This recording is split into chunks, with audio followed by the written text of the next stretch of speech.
अपने पितरों के लिए, पूर्वजों के लिए कुछ ना कुछ जरूर कीजिएगा। जल दीजिएगा, पितरों को तर्पण कीजिएगा, पिंडदान कीजिएगा, किसी संत को, भक्त को, जरूरतमंद को, पक्षी को भोजन कराइएगा। ये जो भी इस 15 दिन जो भी अब आप पुण्य करेंगे वह आपको तो मिलना ही है, पर उससे आपके पितरों की तृप्ति होगी।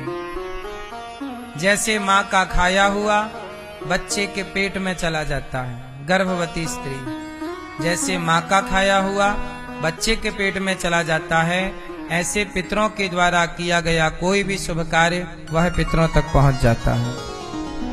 इस श्राद्ध पक्ष में आप कुछ नहीं कर सकते, एक रोटी का भी दान नहीं कर सकते, तो जरा सा चारा उखाड़ के गाय को खिला दो और दक्षिण दिशा की तरफ मुंह करके दोनों हाथ उठाकर अपने पितरों के लिए 2 आंसू बहा दो कि हे मेरे पितर, इस श्राद्ध पक्ष में आपके लिए जो कर सकता था वो किया, जो नहीं कर सकता वो आपकी शरण में हूं।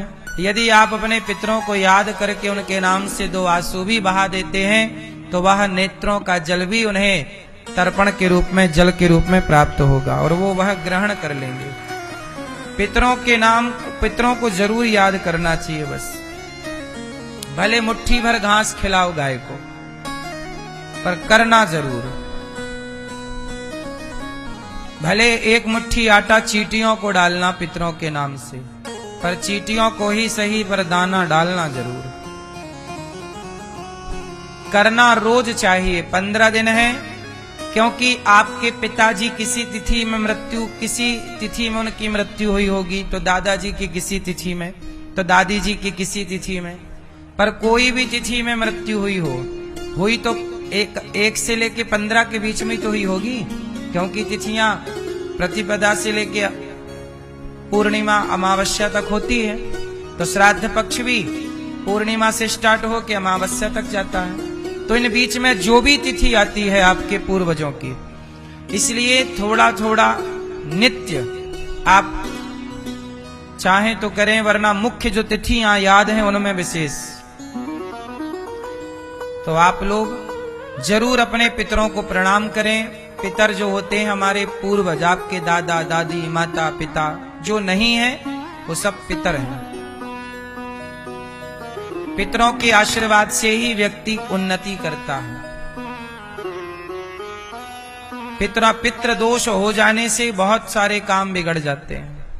कई बार संतान की वृद्धि रुक जाती है पितृ दोष से, इसलिए भागवत जी के पाठ करा लेने से पितृ दोष समाप्त हो जाता है। इसलिए भागवत जी 15 तारीख से, ये दास अनिरुद्ध, मैं 12 महीने, हर महीने में 2 भागवत जी के पाठ तो कराता ही कराता हूं। हर महीने नियम है, 12 महीने। आप तो साल में 1 बार कराएं तो अच्छा है, वरना ये दास अनिरुद्ध हम महीने में 2 बार भागवत जी के पाठ अपने भक्ति और प्रेम की वृद्धि के लिए कराते हैं कि हमारा भगवान के चरणों में प्रेम बढ़े। भागवत सब देती हैं, मुक्ति भी देती हैं, भक्ति भी देती हैं, प्रेम भी देती हैं, धर्म अर्थ काम मोक्ष। तो ये दास अनिरुद्ध हर महीने 2 पाठ अपने लिए कराता ही कराता है। इससे हमारे भी तो पितर हैं, हमारे भी तो पूर्वज हैं, तो हमें उनके लिए भी तो करना। तो हम सब अपने अपने पितरों के लिए, पूर्वजों के लिए इस पक्ष में जरूर सोचें। इसे कहते हैं पितृ पक्ष। पितरों के पक्ष में जरूर कुछ काम कीजिए, उनके पक्ष में करिए। जब आप उनके पक्ष में करेंगे तो वो आपके पक्ष में न्याय करेंगे और निर्णय करेंगे। भागवत जी सुनने से 21 पीढ़ियां तरती हैं। कितनी पीढ़ियां? 21। 21 पीढ़ियों की परम गति होती है भागवत से।